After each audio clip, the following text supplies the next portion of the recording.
Olá pessoal, tudo bom? Vamos começar agora com mais uma aula aqui no nosso curso, né? A gente vai começar hoje a ver essa questão de conceituação microscópica aqui, nesse conceito de entropia, que é um conceito que a gente já tem tratado nas últimas aulas, tá? Bom, o que a gente fez na última aula, e se você não acompanha esse começo aqui, eu recomendo você voltar e dar uma olhada nas outras aulas, nos outros vídeos, é chegar na segunda lei da termodinâmica, certo? E discutir um pouco a parte de conceituação dessa segunda lei da termodinâmica. Então, o que a gente fez foi pegar o ciclo de Carnot que está aqui, calcular o trabalho e o calor envolvido em cada uma das etapas, para mostrar que nesse ciclo, se você avaliar o calor reversível ponderado pela temperatura ao longo desse ciclo, isso aqui dá zero, ou seja, essa função de estado que você definiu como entropia, que está aqui, essa função de estado de fato é uma função de estado, né? A função definida se comporta como uma função de estado. A gente discutiu também bastante por que esse tipo de definição aqui é razoável, por que ela funciona, né? Então a ideia é quanto calor você consegue jogar na vizinhança, ou seja, quanta energia na forma desorganizada você joga na vizinhança, e você tem que ponderar isso pela desordem da própria vizinhança, ou seja, pela própria temperatura que esse processo está acontecendo. Bom, a gente trabalhou bastante com esse conceito aqui na última aula, e hoje a gente tem que trabalhar com umas outras questões mais práticas também, da dependência da entropia com as suas variáveis, né? Que a gente vai olhar como temperatura, pressão e volume na aula de hoje. Bom, outra coisa que a gente fez foi mostrar que a gente só consegue provar que a entropia de fato é uma função de estado para esse ciclo, para esse ciclo não, né, perdão, para o ciclo de Carnot, e para qualquer outro ciclo genérico que a gente vai fazer é considerar que os ciclos são compostos por uma soma de ciclos de Carnot bem pequenos. Então, como a entropia é válida para cada um desses ciclos pequenos, a soma desses ciclos também vai ser válida como uma função de estado, tá? Que é o que está apresentado aqui.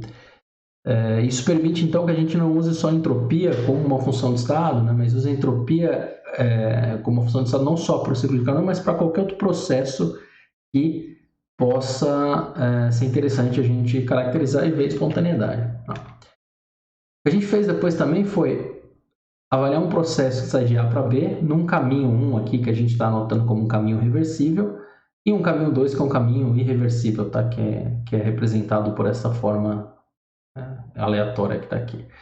Bom, se a gente avalia a energia interna nesses dois caminhos, o que a gente vai perceber é que o calor reversível vai ser sempre maior que o calor irreversível. Isso até gerou uma dúvida, uma discussão ali no fórum. Então, eu recomendo que vocês voltem na aula anterior para realmente entender de fato por que isso aqui, por que essa condição aqui, de fato, é sempre observada por um processo que é espontâneo. Tá? Se o processo for espontâneo, essa condição sempre é obedecida. Bom, isso, se você divide por t e pensa na integral, isso dá origem ao que a gente chama de equação de Clausius, que permite você comparar um processo reversível, que é um processo que está em equilíbrio, com um processo qualquer, um processo que de fato está acontecendo. O processo reversível sempre vai ter o valor dessa integral maior que para um processo irreversível. Tá? E o que isso importa para a gente? Né? Onde isso vai nos ajudar? Isso vai nos ajudar se a gente pensar da seguinte forma: se eu tenho um processo que é em equilíbrio, essa conta, essa comparação vai ser igual, né? Tanto o caminho reversível quanto o reversível não são o mesmo, porque na verdade esse processo aqui vai ser reversível, né? Porque ele está em equilíbrio. Para um processo espontâneo, ou seja, um processo que é irreversível, porque ou ele é reversível está no equilíbrio, ou ele é reversível e portanto é espontâneo, a integral desse calor reversível vai ser maior que do irreversível, certo? Pela própria inequação de Clausius que a gente está avaliando. Tá? Então, se a gente pega essa mesma equação, considera agora que a gente está reorganizando isso, tá? Que seria essa expressão que está aqui, a gente organiza isso. lembra que o sinal negativo que está na integral pode ser colocado para dentro da integral, gerando esse menos calor irreversível. Bom, o calor que sai do processo vai ser o calor reversível. Menos o calor que sai do processo é o calor que está na vizinhança. Então a gente chega nessa expressão que, se fosse reversível, se fosse equilíbrio, essa expressão aqui seria o ΔS da vizinhança. Se estiver fora do equilíbrio, quando você fizer a conta, usando o calor que de fato evoluiu do processo, você vai ter que o ΔS total do seu sistema mais o da sua vizinhança é maior que zero. E esse aqui é uma das formas da gente medir se você tem espontaneidade no seu processo. Tá? Bom, esse é um ponto mais importante do que a gente fez com entropia até agora. O que a gente vai fazer na próxima aula, quando a gente discutir energia livre, é tentar parar de olhar para a vizinhança, tá? Então, para parar de olhar a vizinhança, a gente vai definir outras funções termodinâmicas, tá bom? Mas isso aqui seria uma forma genérica de tratar a espontaneidade de processos. Discutindo tudo isso, né? Então, na verdade, esse começo foi mais uma revisão que a gente fez até agora. Discutindo tudo isso, eu posso parar um pouco agora e pensar no que seria o conceito microscópico dessa entropia, tá? Então, a gente discute bastante, já se fala bastante por aí, que a entropia é uma medida da desordem do sistema, ou, como eu gosto de falar, e também é uma definição até melhor, é uma medida da quantidade de informação, desinformação que você tem do seu sistema, tá? Então, pense o seguinte. Se eu tenho um estado macroscópico com N partículas, uma caixa cheia de gás, tá? Com N partículas. Você tem, para definir esse gás, a pressão, o volume e a temperatura. Essas daqui são as suas variáveis de estado. Com 3 valores, dado que o N é conhecido, tá? O N não muda. Mas com 3 valores, você define o estado desse gás. Se eu quisesse descrever isso de forma microscópica, o que eu teria que fazer? Bom, para cada uma dessas N partículas, eu teria que definir um conjunto de informações. O que são essas informações? Considerando que eu tenho um conjunto de partículas, um gás ideal, tá? Na nossa descrição até agora. Então, o que esse gás faz é andar por aí. Ele tem uma certa massa. Então, eu preciso definir um momento para cada uma das N partículas e a posição para cada uma daquelas N partículas. Isso define, em um momento específico, qual que é o estado que aquele gás se encontra, que se relaciona com um estado macroscópico dado por PV e T. Mas existem várias combinações de velocidades, considerando que a mesma partícula é a mesma massa, tá? Então várias composições de velocidade e várias posições possíveis que me dão um mesmo estado macroscópico. Tá? Então a questão que se apresenta, na verdade, é quantas combinações de estados microscópicos eu consigo que geram um determinado estado macroscópico, certo? E eu posso escrever isso na forma de uma probabilidade, que é o que está aqui embaixo. Então, o que é essa probabilidade? A probabilidade de eu encontrar um microestado, né, um desses estados microscópicos que estão aqui, que a gente está chamando de microestado, que se correlaciona com um certo macroestado que a gente está interessado. Nesse caso, eu estou notando ele como um macroestado definido por T e P. Obviamente, se eu definir T e P, o volume já é dado automaticamente, já que eu sei o número de partículas, tá? Então, a pergunta é, eu posso calcular... A pergunta não, na verdade, né? O problema é, eu consigo calcular a probabilidade de achar, no meio de todos os microestados possíveis, um microestado que se relaciona com esse efeito macroscópico. Se eu acho todos os microestados, eu vou ter uma soma, né? Um conjunto de probabilidades e vai me dar toda a probabilidade de achar todos os microestados que se correlacionam com esse macroestado, tá? Para dar um exemplo um pouquinho mais palpável, vamos dizer assim, do que seria essa visão microscópica, eu gosto de usar esse exemplo. Então, pensa o seguinte, eu tenho uma matriz 3x3 aqui, tá?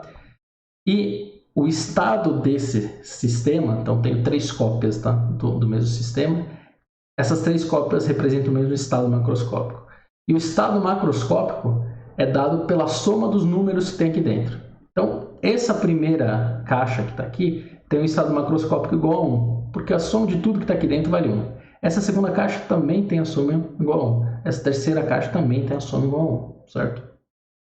Bom, eu posso fazer isso 9 vezes, concorda? Se eu for colocando esse 1 em cada uma dessas posições, eu tenho 9 combinações possíveis. Então, tem um total de 9 caixas, eu vou escrever, tá? 9 caixas possíveis. O i ficou feio aqui, mas tá bom. Tenho 9 caixas possíveis.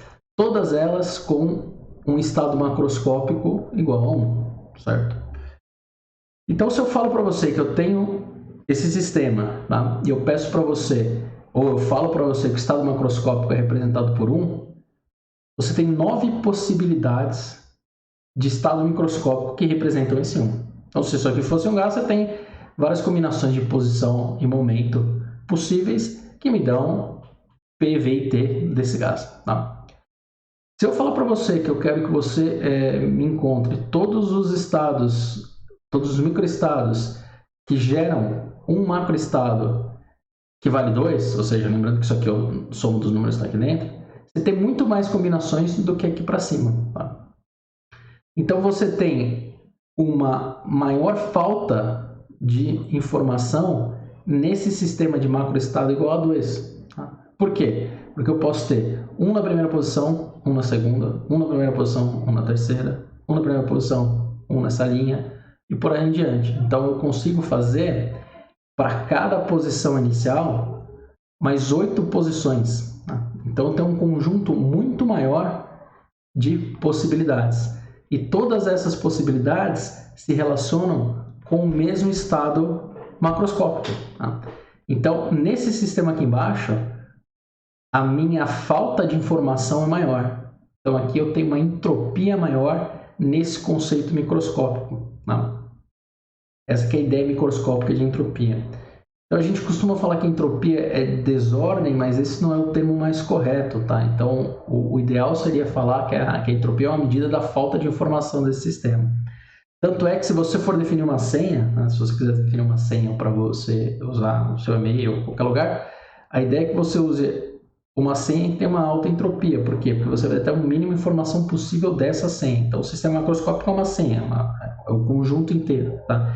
E cada pedaço de informação dessa senha você pode entender como cada número dentro dessa matriz que está aqui. Então, essa é a ideia quando a gente trata a entropia do ponto de vista microscópico. Tá?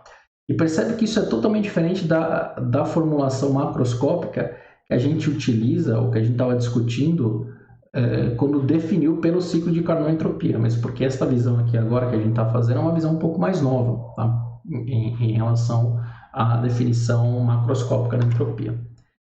Se a gente pensa nessa abordagem estatística, então, vamos fazer o seguinte, vamos ver qual que é a entropia envolvida no aumento de volume de um gás, tá? Então, pensa que eu tenho moléculas de gás dentro de uma caixa, eu tenho uma barreira que separa essa caixa em 2, aqui eu não tenho nada, tá? Que é só vácuo, não importa. E eu vou remover essa barreira de forma que o volume final, volume 2, seja o dobro do volume inicial, tá bom? E eu quero saber qual que é a entropia da expansão desse gás envolvido nesse processo. É isso que eu estou procurando. Pela definição de entropia que a gente usa, que a gente vê da definição macroscópica, o que eu preciso fazer é integrar essa definição de entropia, ou seja, do estado inicial até o estado final, nesse caso, de um volume V1 até o volume V2, que é o dobro de V1, tá? E a mesma coisa desse lado. Se a gente garante aqui que a temperatura não muda, ou seja, não tem variação de temperatura, só para eu poder tirar esse t da integral aqui, tá? E ficar mais fácil. Esse t vai sair da integral, que é o que aparece aqui no começo, tá? E eu vou ter a integral do meu calor reversível. A integral desse calor reversível é o calor que a gente já calculou por uma expansão isotérmica. Você não lembra, volta lá, mas na verdade o que a gente está fazendo é integrando o menos PDV, tá? E o calor vai ser menos o trabalho, porque ΔT igual a 0 garante que o meu ΔU também vai ser igual a 0, tá? Ou melhor, eu deveria escrever aqui um D1, né? Que seria mais formal. Perfeito, então eu chego nessa expressão. Esse T cancela com esse T que está aqui. O ΔS do gás vai ser NR ln de V final sobre V inicial, certo? Eu tenho 2V1, então 2V1 aqui em cima vai cancelar, né? Que é igual a esse cara. Vai cancelar com o V1 aqui de baixo, eu fico com ln de 2. Então, isso aqui vai ser NR ln de 2, que é o valor final desse ΔS que a gente está procurando, tá? Então, NR ln de 2. Se você pensar na definição microscópica, então, o que o Boltzmann definiu foi o seguinte, que a entropia vai ser dada por uma certa constante, que é a constante dele, né? A gente chama de constante de Boltzmann, mas vai chamar só de constante, vezes um ln de, que você pode entender aqui, o número de microestados, tá? é um pouquinho mais complicado que isso, mas vamos entender como número de microestados. Então, se eu quero calcular o ΔS desse gás, o que eu tenho que fazer é calcular o S final nessa condição 2, menos o S nessa condição de V1 que está aqui, certo?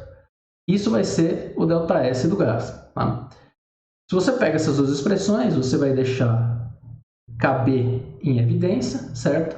Você tem N moléculas, então para uma molécula eu tenho um certo número de microestados, para NA moléculas eu tenho um número de microestados maior, tá? Se você coloca isso em evidência, você vai ficar com Ln dessa razão de microestados que está aqui.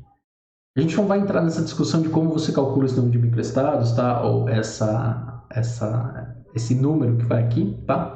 Mas se você pensar que isso é um microestado quando o gás ocupou a caixa inteira, isso é microestado quando ele estava só de um lado da caixa, é razoável pensar que no final você tem o dobro de possibilidades que você tinha no começo. Por quê? Porque a única coisa que mudou é que o gás ocupa um espaço maior. É tudo gás ideal, não interage, não faz nada, então é razoável pensar que o número de possibilidades que eu tenho no final, depois que eu removi a barreira da minha caixa, vai ser o dobro do número de possibilidades que eu tinha no início. Tá? Se você substituir isso aqui dentro, o que você vai encontrar é que você vai cancelar 2 ômega 1 com o ômega 1 de baixo, e o ΔS do gás vai ser a mesma coisa, NR Ln de 2, certo? Para uma caixa com N moléculas que está aqui, certo? Tem só um pequeno detalhe aqui, que esse R, nossa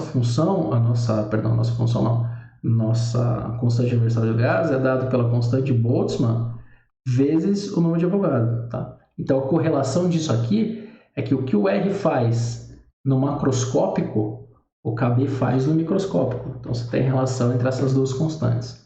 Mas o importante é que essas duas abordagens geram a mesma resposta. Tá? Ele podia ser diferente, porque a entropia do gás é do mesmo jeito.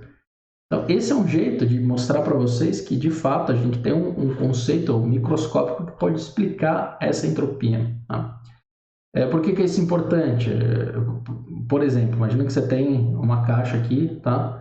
Com várias moléculas de solvente, você vai colocar um soluto aqui. Tá? Colocando esse soluto, você vai fazer um buraco para colocar esse soluto e você já vai jogar a molécula de solvente para fora. Esse é um efeito que você vai ver depois quando estiver tratando solubilidade de qualquer coisa em solução, né? Solvatação de alguma coisa, que é um processo que aumenta a entropia. Por quê? Porque cria esse buraco e joga mais moléculas de água para fora. Essas moléculas de água têm um número de microestados, ou seja, tem muito mais possibilidades que elas podem se encontrar. Então a entropia vai ser maior. Então, de forma intuitiva, o que você precisa pensar nessa entropia é que se você tem um aumento do número de possibilidades de distribuição desse sistema, a sua entropia vai ser maior. Tá? Em outras palavras, o que a gente está falando, e a gente vai definir isso claramente na próxima aula, um processo vai ser espontâneo, como esse processo está representado aqui, quando você tem uma maior dispersão de energia, porque você está tendo maior possibilidade de organizar, né, de separar o seu sistema, você tem mais microestados que representam o seu macroestado, isso já é um aumento nessa sua entropia total. Bom, esse é o significado microscópico da entropia que a gente tem que entender. Bom, até o momento, então, nós definimos 3 funções de estado, tá? Energia interna, entalpia e entropia. As duas primeiras a gente vai usar para calcular basicamente o calor trocado, tá? Ou em condição de volume constante ou pressão constante. E essa última a gente vai usar para verificar se o processo é de fato espontâneo. Tá? E se for um processo espontâneo, o ΔS total, que é sistema mais vizinhança, vai ser maior que zero.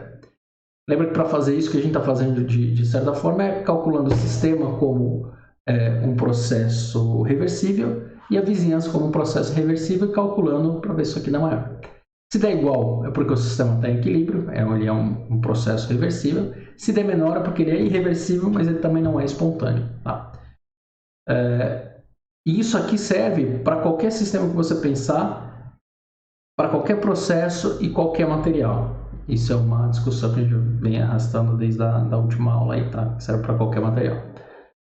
Bom, se a gente começar a fazer algumas outras contas aqui com o que a gente já viu da primeira e segunda lei, então se eu combinar a primeira e a segunda lei da termodinâmica, a gente começa a obter alguns resultados bem interessantes, tá? Então, essa aqui é a primeira lei da termodinâmica, essa é a segunda lei, certo? Eu posso passar esse tempo multiplicando aqui para esse outro lado, e aí eu chego numa expressão que vai ser um tanto quanto útil para a gente daqui a pouco. Que o calor reversível, né, a variação infinitesimal desse calor reversível, é TdS, certo? E o calor reversível, se você estiver avaliando o calor reversível, você pode trocar na primeira lei pelo valor de dQ que está aqui. Né? Então, o trabalho vai ser menos PdV. Com isso, você chega nessa expressão. Para um sistema, né, para um processo, perdão, que é reversível, num sistema fechado, sem trabalho adicional, ou seja, nosso único trabalho é o trabalho PDV. E o que isso me fala? O que isso me dá, na verdade, né? Como a energia interna vai variar se você tem uma variação de entropia e uma variação de volume, certo? Por que isso aqui é importante? Porque tem vários sistemas que a gente já discutiu, por exemplo, gelo derretendo. Você joga calor no sistema, você jogou calor, você não tem mudança de trabalho, então você não teria, nesse caso, variação de V, e você não tem variação da energia interna, você não tem variação de temperatura, porque justamente a entropia estaria aumentando. Então, pensando no gelo derretendo.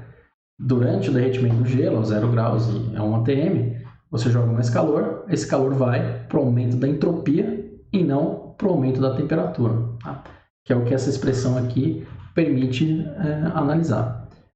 Obviamente, se eu fiz isso para a energia interna, eu posso fazer o mesmo raciocínio para a entalpia. Então, se eu pego a própria definição de entalpia, que é U mais PV, faço a derivada dos dois lados. Eu tenho dH de um lado, du mais a derivada do primeiro vezes o segundo, tá?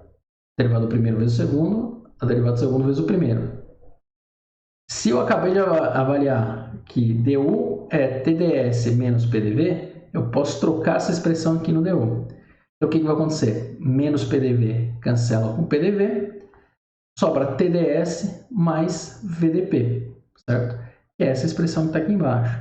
Ou seja, eu tenho o mesmo tipo de raciocínio agora, que na verdade a expressão é a melhor expressão que eu posso usar para explicar o gelo derretendo a pressão constante, porque naquele caso dP é igual a zero, certo? E aí a minha variação de calor vai justamente causar um aumento da entropia do sistema para a temperatura constante. Né? E de novo, para deduzir isso aqui, a gente considerou apenas que o processo é reversível, o sistema é fechado, não muda a quantidade, e eu não tenho trabalho adicional. Tá? São essas as únicas condições que eu estou usando para deduzir isso. Como eu sempre falo para vocês, a gente está trabalhando com a termodinâmica no equilíbrio. A termodinâmica no equilíbrio, então, é para um processo reversível. Nesse caso aqui, o sistema fechado, que vai ser a maior parte dos sistemas que a gente vai trabalhar, maior parte, né? Depende de cada caso, e sem um trabalho adicional ainda, tá bom?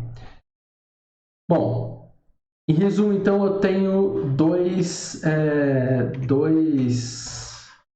duas equações, então, que me dão a variação de du e dH, agora olhando para a entropia. Do mesmo jeito que a gente já escreveu a derivada total para essas funções antes, eu não posso esquecer que se eu estiver trabalhando com o sistema aberto, eu posso adicionar essas somatórias que tem aqui e simplesmente me dão como a energia muda quando eu mudo a composição do meu sistema. A gente já escreveu isso algumas vezes, tá? Todas as vezes que a gente foi resolver um exercício até o momento, que eu não estou preocupado com a composição variar, a gente considerou que a composição era fixa, ou seja, isso aqui é igual a zero, e esses termos aqui morrem, tá? Mas eu já gosto de escrever isso para vocês para não gastar tempo tendo que escrever essas equações no futuro, tá? Então a gente já está escrevendo aqui e você tem que também somar a variação de energia por conta da composição do seu sistema, tá bom? Nesse caso aqui, com uma composição variada, seriam essas expressões, tá? E lembra que eu só faço isso porque quando chegar em equilíbrio químico, eu não quero ter que introduzir isso de repente, porque aí você já vai acostumando com essa ideia, tá bom? Bom, se a gente chegou em uma função de estado, o que a gente vai fazer é ver qual que é a derivada total dessa função de estado, porque eu vou começar a avaliar como que a gente pode calcular mudanças ou quanto que vale a entropia para outras condições de volume e temperatura, por exemplo, ou pressão e temperatura. Tá? Então, o que eu vou fazer aqui é a mesma coisa que a gente fez para H e para U, para entalpia e energia interna. Se eu considero que a entropia é uma função de T e V, a derivada total da entropia vai depender de dt e vai depender de dV. dt vai depender de uma certa taxa de proporcionalidade, que é quanto a entropia varia com temperatura, mas avaliado numa condição de volume constante. E desse lado, uma coisa muito próxima, né? Como a entropia varia com volume, só que agora com temperatura constante, certo?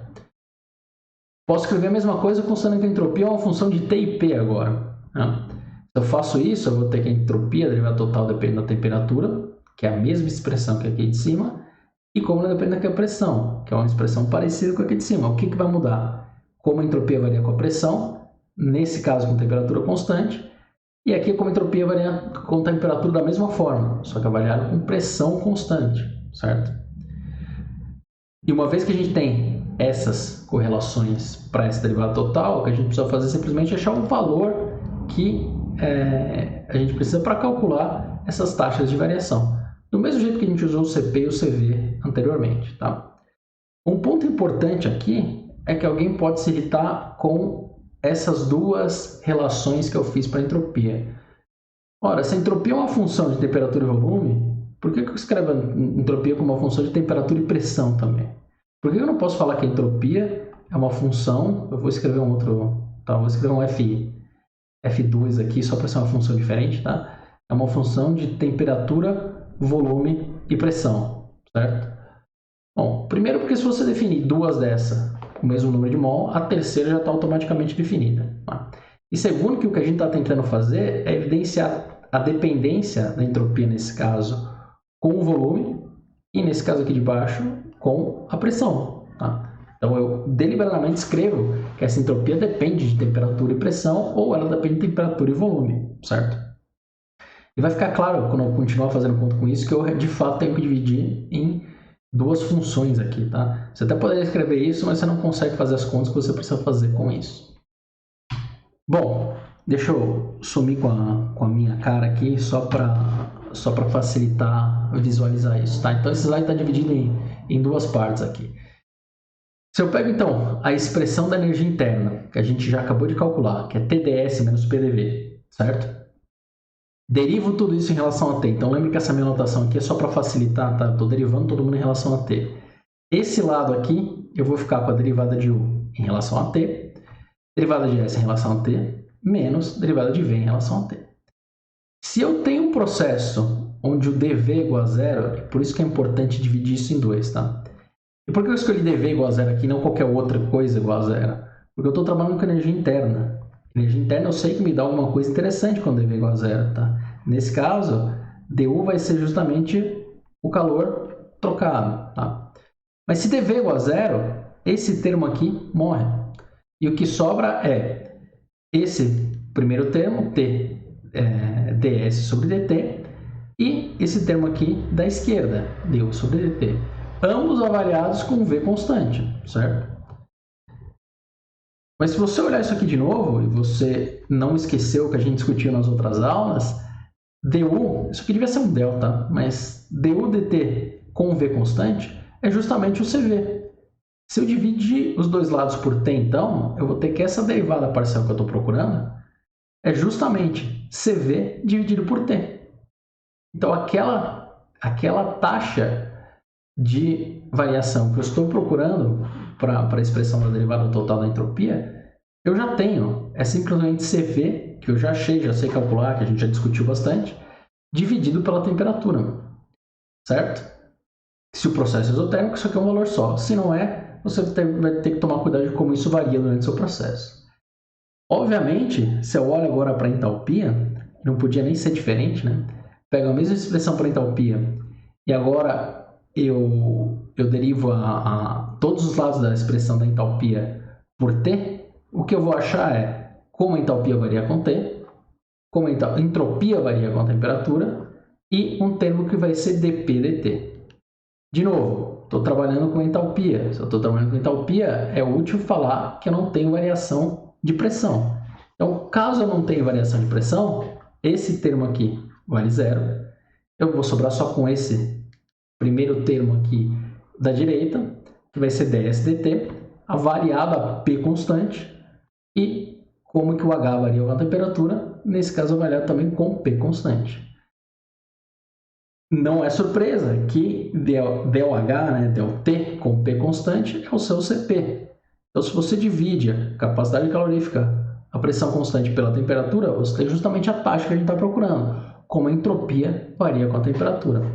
E, obviamente, nesses dois casos, se você quiser achar qual que é o ΔS para qualquer outra temperatura, você vai fazer integrar isso aqui dos dois lados.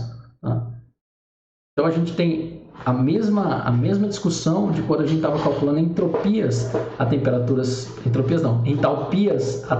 diferentes. Só que agora eu simplesmente tenho um Cp dividido por T. Você não precisa lembrar a dedução disso aqui, apesar de ela não ser tão complexa, mas o que você pode fazer é lembrar que para um sistema, né, para um processo que você faz sem variação de volume, você está preocupado com o CV.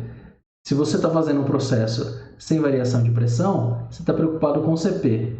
Então, se você for calcular entalpia, é isso que você vai usar. Então, para entalpia, você vai usar CV ou CP. Para entropia, você vai usar o mesmo CV, só que ponderado por T, né, dividido por T, ou CP dividido por T. É assim que eu faço para lembrar como corrigir essas funções termodinâmicas. Tá?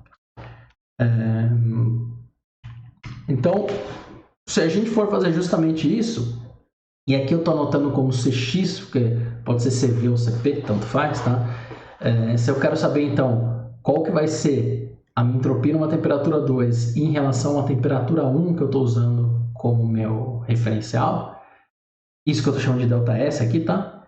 Eu vou simplesmente integrar essa equação. Se você considera que o CP ou CV não mudam com a temperatura, é constante, ou o delta de temperatura é muito curto, o que você pode fazer é tirar esse CX aqui, né, da integral, que é o que está aqui fora. Integral de 1 sobre T vai dar ln de T final sobre T inicial. Se o Cx varia com a temperatura, eu tenho um polinômio do jeito que está aqui para representar o meu Cx, simplesmente eu vou colocar a função que representa essa capacidade calorífica, dividir isso aqui por T. Então, se fosse a entalpia, eu não ia ter esse T aqui embaixo, eu ia integrar até o cubo mais Bt ao quadrado por aí. Nesse caso, eu vou cancelar com os termos que tem aqui em cima. Tá? E aqui vai ser T a menos 1 e por aí vai. E aí depende, na verdade, da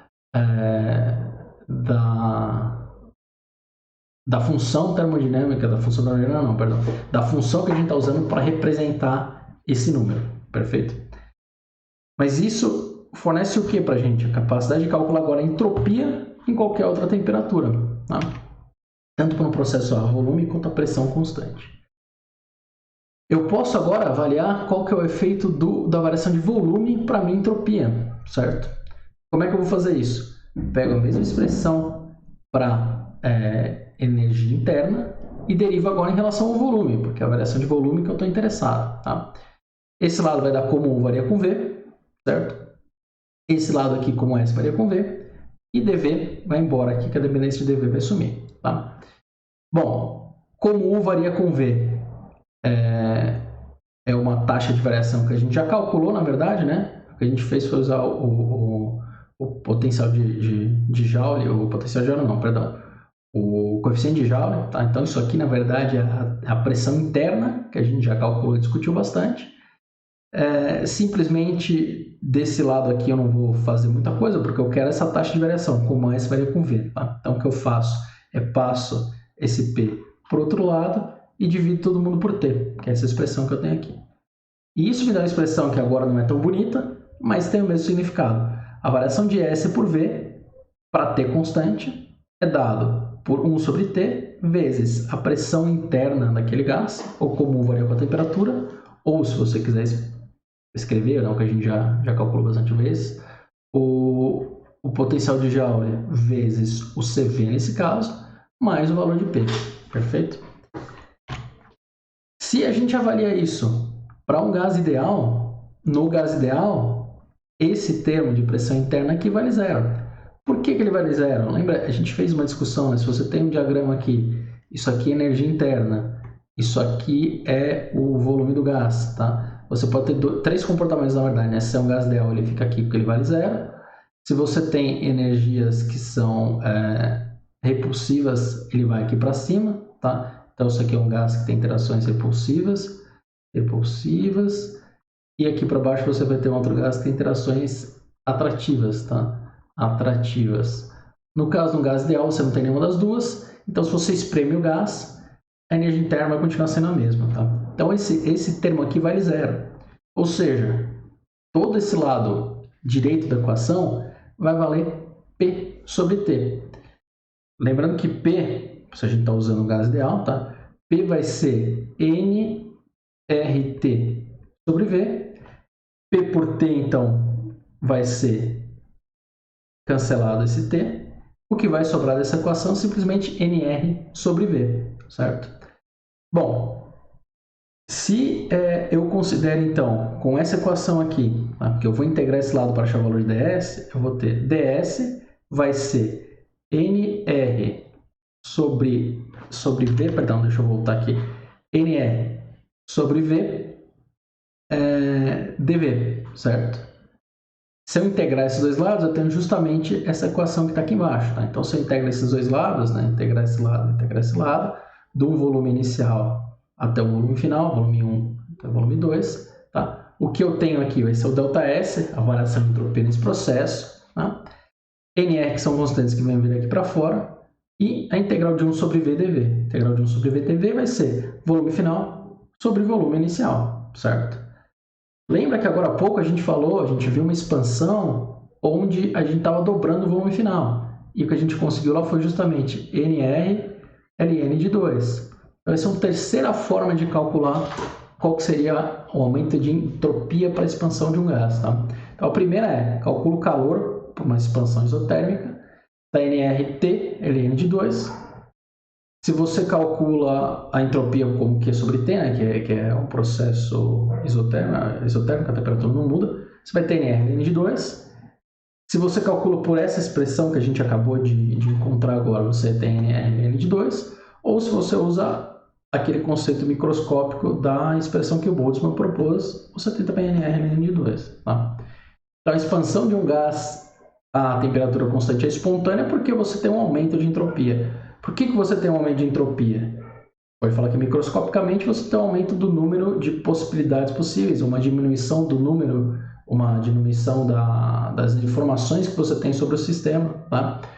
Ou, nesse caso, que você tem uma quantidade de calor reversível que dá justamente esse aumento de entropia, ok? Bom, percebe que tudo que eu faço nessa disciplina é um tanto quanto simétrico para U e para H, então eu vou fazer exatamente a mesma coisa agora, só que eu vou avaliar agora o efeito da pressão na entropia. Então, se eu estou vendo pressão, eu vou usar o DH. Pressão que a gente deduziu anteriormente, derivo em relação a P, tem o H em relação a P, S em relação a P, e dP vai embora nessa dependência. Mesmo tipo de equação, troco o V para o lado de lá, vai passar como menos V, divido todo mundo por 1 sobre T, tem essa expressão que está aqui embaixo. Ou seja, como S varia com uma mudança de pressão para um processo que a temperatura é constante, vai ser dado por 1 sobre T vezes essa taxa de variação que está aqui menos V. O que é essa taxa de variação? Como H varia com P. E a gente já discutiu bastante que para um gás ideal, isso aqui vale zero. Tá? Para um gás ideal, isso aqui vale zero. Da própria lei de Joule, né? A lei de Joule fala que tanto U quanto V para T constante, quanto H quanto P para T constante vale zero, porque o coeficiente de Joule-Thomson e o coeficiente de Joule vão valer zero. Tá? Então, se eu avalio de novo isso para um gás ideal, esse termo aqui vale zero, vai sobrar menos V, certo? Mesma relação que a gente fez antes, tá? PV igual a NRT, então V vai ser NRT dividido por P. Como eu tenho T aqui embaixo, V sobre T dividido por T aqui, corta temperatura, NR sobre T. Né? Então, se eu reescrevo agora essa equação aqui como ds, que é o que eu quero calcular, tá? Que eu já vou integrar, vai ser E menos NR P dP, integro os dois lados, então vou integrar já com menos para fora, NR vai sair, vou ter NR aqui, aí eu vou ter P final sobre P inicial, eu teria P2 sobre P1 com o sinal negativo na frente. Como físico-químicos não gostam desse sinal negativo na frente aqui, a gente inverte P1 sobre P2. Mas se você quiser escrever aqui, eu posso até escrever, tá? Isso aqui vai ser igual a menos N R ln de P2 sobre P1. É exatamente a mesma equação, tá? Não muda nada, a gente está tirando o sinal. Então, o que a gente fez aqui agora foi obter duas equações que permitem que eu calcule o que acontece com a entropia caso eu tenha um aumento ou diminuição de volume para a temperatura constante e o que acontece com a entropia caso eu tenha um aumento ou diminuição de pressão para a temperatura constante, certo?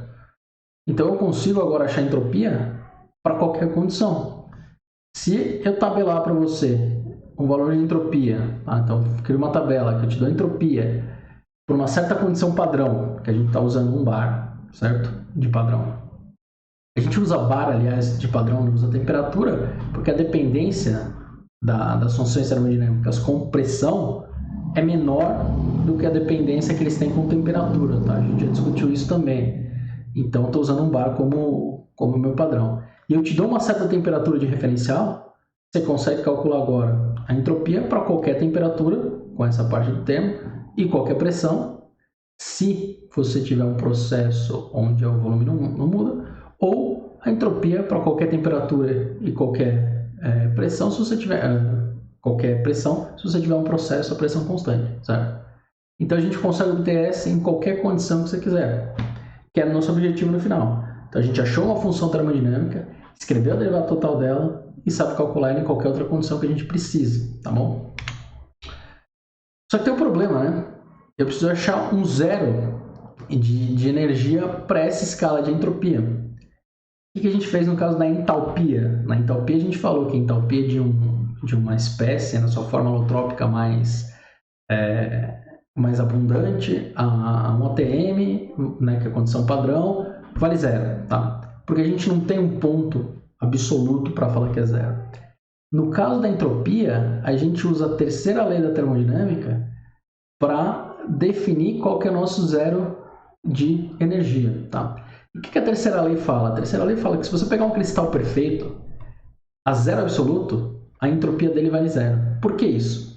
Imagina que eu tenho um cristal perfeito, ou seja, eu tenho um cristal, todos os átomos sentados um do lado do outro, ele é perfeito, todos os átomos do mesmo tamanho, eles têm a mesma distância média entre si, tá? Não tem nada fora do lugar, não tem nenhum buraco faltando, porque você tem um defeito nesse cristal, tá? Se acontece isso, por definição, a entropia aqui vale zero. Por que a entropia aqui vale zero? Pensa na definição microscópica que a gente discutiu, tá? Pela definição microscópica que a gente discutiu, a entropia nesse sistema vai valer zero porque é o sistema que te dá o máximo de informação possível. Se eu cobrir todos esses átomos que estão aqui, tá? Eu cobri, você não está vendo mais esses átomos. E eu falo para você que ele está a 0 Kelvin, você só tem um jeito de desenhar esse cristal, que é o cristal totalmente regular, né? Totalmente perfeito e com uma bolinha do lado da outra. Você vai desenhar ele, não vai ficar perfeito o meu desenho, mas dá para entender. Se eu falar só que a entropia é igual a zero, tá? Porque não tem outra possibilidade. Se eu te falo que eu estou numa temperatura maior, eu coloquei um pouquinho mais de vibração nesse cristal, tá? Se eu coloquei um pouco mais de vibração nesse cristal, o que eu vou ter nessa condição é menos informação no sistema. Por quê? Porque eu posso ter um sistema quase perfeito, mas eu posso ter um buraco aqui, por exemplo, ou não só um buraco, como eu posso ter esse átomo um pouquinho mais para cima, porque ele está vibrando um pouquinho mais, tá? Se ele está vibrando um pouquinho mais, ele já não é perfeito igual era... Não consigo desenhar esse desenho. Ele já não é perfeito como era aqui. Só que outra pessoa pode falar que esse cara estava na posição correta dele e que, na verdade, esse aqui estava um pouquinho mais para cima. Então, eu tenho muito mais possibilidades para pensar no sistema do que se ele estiver no zero absoluto, tá? Então, isso dá para a gente um valor de escala absoluta para a entropia que a gente não tem naturalmente com a entalpia, né? Então, a gente força uma condição para calcular o zero, para ter um zero de energia. Aqui na entropia isso não é necessário, porque é justamente anunciado da terceira lei da termodinâmica. Então note que a segunda lei e a terceira lei andam juntos. A primeira lei é simplesmente a lei da conservação de energia, e a lei zero garante que a escala de temperatura é universal para qualquer coisa que a gente está medindo. Tá? São as leis da termodinâmica que a gente vai tratar nesse curso. Bom, se isso aqui é verdade, eu consigo calcular a entropia em qualquer temperatura a partir dessa entropia do zero, porque eu sei que esse valor aqui vale zero. Então, se eu voltar nessa integral que está aqui, por exemplo, eu tenho que voltar um pouco mais. Se eu voltar nessa integral que está aqui, eu sei a entropia dessa minha condição do início. Estou chamando isso aqui de zero. Tá? Então, se eu calculo essa entropia a partir do zero, eu simplesmente vou ter que calcular, ponderando aqui, isso aqui eu estou pensando por um processo a pressão constante, tá? Eu vou ter que ponderar meu CV por T de zero até a temperatura que eu quero achar, certo? Então, isso permite que eu ache valores absolutos para essa entropia, coisa que eu não consigo fazer com a entalpia, tá? A entalpia eu preciso definir um ponto arbitrário para ser meu zero de energia, tá bom? Como é que eu posso fazer então para calcular o valor da entropia entropia 298, que é o que você vai achar tabelar no número dos livros, tá? Isso aqui é o padrão, então isso aqui é para 1 bar, tá? Como é que eu posso fazer isso? Bom, qualquer coisa que você vai ter que calcular agora, de qualquer mudança, de qualquer função de estado, você vai pegar a derivada total dessa função. Tá? Eu quero saber como S varia com a temperatura e eu estou preocupado com pressão constante. Então, esse termo aqui vai morrer, vai para zero porque é pressão constante. Integro esses dois lados. Tá? Então, o que vai sobrar aqui para mim, na verdade, é que S por T me dá a taxa de variação da entropia com a temperatura. Integro esses dois lados, de 0 a 298, e vou integrar esse lado de CP por T de 0 a 298. Só que se eu estou indo de 0 até 298, esse intervalo aqui é muito grande para considerar o CP constante, certo? Eu não posso fazer isso. Se eu considerar o CP constante, dá CP vezes ln de T final sobre T inicial. Tá? Mas eu não posso fazer isso, porque eu não consigo calcular isso. Tá? E se você olha para o benzeno, por exemplo, o CP não é nada constante. Então, o que você tem que fazer? Você pode dividir isso aqui por T, tá? Então, você pode pegar esses dados e dividindo isso por T, vai ficar com outro diagrama e calcular a área aqui embaixo. Ou o que você faz é ajustar funções que representam representam o melhor possível esse comportamento do CP aqui, tá? Nesse caso, a gente divide em 3 regiões, nesse caso específico. Tem uma região aqui, a baixa temperatura, que a gente usa o que a gente chama de lei de Debye, que é essa que está aqui, tá? Então, o Debye mostrou, ele calculou, tem umas contas que são feitas aqui, que nesse começo, o CP se comporta com T ao cubo, tá? E você pode usar temperaturas baixas dessa função que você não erra muito, tá bom? A partir desse ponto, você pode usar essa função que está aqui, tá? Que tem o A vezes T mais o B vezes T ao cubo mesmo, não é quadrado, é ao cubo mesmo aqui, tá bom? Então, o que eu faço? Eu vou fatiar esse comportamento CP para poder calcular a integral em regiões onde eu sei a função analítica. Então, eu vou de 0 até essa primeira temperatura aqui, vamos chamar isso aqui de 10 Kelvin, tá? Só para dar um exemplo. Aí eu vou de 10 Kelvin até, isso aqui vai dar a temperatura de ebulição do benzeno é 5 graus Celsius, então isso aqui vai dar mais ou menos 293, tá? Mas vamos supor que só para facilitar, até 290 Kelvin, que é a temperatura de ebulição. Depois eu vou pegar a integral desse ponto até 298, e aí eu já tenho aqui essa linha que é para o líquido, certo? Essa linha já é para o líquido. Então eu vou separar isso em 3 etapas. Lembra que nesse salto aqui eu vou ter que somar também o ΔS de fusão do benzeno, tá? Então, nesse caso, o que eu vou ter? O ΔS, ou o S a 298, vai ser igual, tá? Vou colocar uma seta aqui, mas não posso colocar isso igual. vai ser igual o S a 0, que a gente, pela terceira lei, sabe que é 0, mais uma integral dessa primeira região que está aqui, tá? Então, eu vou escrever o CP sobre T. Esse cara vai ser CT ao cubo, dt, mais uma integral que vai ser CP T ao cubo, CP, CPT, dt, que vai ser representado por essa função que está aqui em cima, tá? Mais uma integral, eu vou ter que sumir aqui, mais uma integral de uma função que representa no líquido, tá? Então eu vou escrever CP líquido T dt, e você não pode esquecer de somar mais o ΔS de fusão do benzeno. Tudo isso vai te dar o S298, que é o que está tabelado nos livros de Físico-Química, se você olhar na tabela, tá? Então, o que isso aqui permite que a gente faça? Se você tem o valor de CP, se você conhece CP, você consegue calcular a entropia para um monte de coisa. Qualquer coisa que você quiser, desde que você tenha o CP. Tá? Recomendo que vocês façam isso. Tem exercício na lista. Depois eu posso até olhar e colocar no site de vocês qual que é o exercício certo, mas eles estão indicados nas atividades. Mas tem exercício onde você tem que fazer de fato essa conta, tá? Que você tem pontos experimentais aqui, e aí você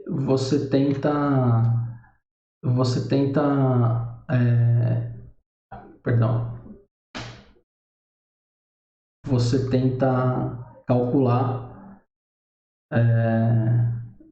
deixa eu voltar aqui, você tenta calcular justamente qualquer entropia em qualquer temperatura. Se a gente não quisesse parar em 298, se a gente quisesse vir até aqui, o que você teria que fazer nesse ponto? Nesse ponto você teria que somar mais a integral de CP do gás, tá? T, entre esses intervalos aqui, que é o ponto de fusão, tá? Mais o ΔS de ebulição, tá? E somando isso, perfeito? Você só vai somando. Do mesmo jeito que a gente fez para entalpia, mas o que muda nesse caso é que você vai ter que fazer isso aqui dividido por T, tá? Não muda muita coisa. Perfeito? Então, se eu puder voltar aqui e resumir, o que a gente fez na aula de hoje, além de ver a definição microscópica da entalpia, é achar essas duas correlações. O que elas permitem fazer? Do mesmo jeito que a gente achou a deriva total do H e do U, é achar agora como que o S se comporta para qualquer condição de temperatura e pressão, ou temperatura e volume. Lembra que na maioria das vezes a gente vai considerar que essas taxas aqui valem zero. Então, se essas taxas valem zero, a gente chega justamente nessas correlações de entropia variando com pressão e entropia variando com volume, que é o que tem aqui, tá? Essa aqui é uma relação bastante útil que a gente vai usar bastante, tá bom?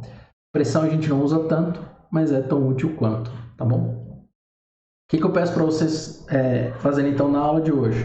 Ver se vocês entenderam como a gente chegou nessas expressões e se vocês sabem usar elas para calcular a entropia para qualquer temperatura e para qualquer volume ou qualquer pressão. Perfeito? Era isso na aula de hoje. Na próxima aula a gente já vai olhar de novo a espontaneidade do processo, mas agora tentando não olhar para a vizinhança. Até logo!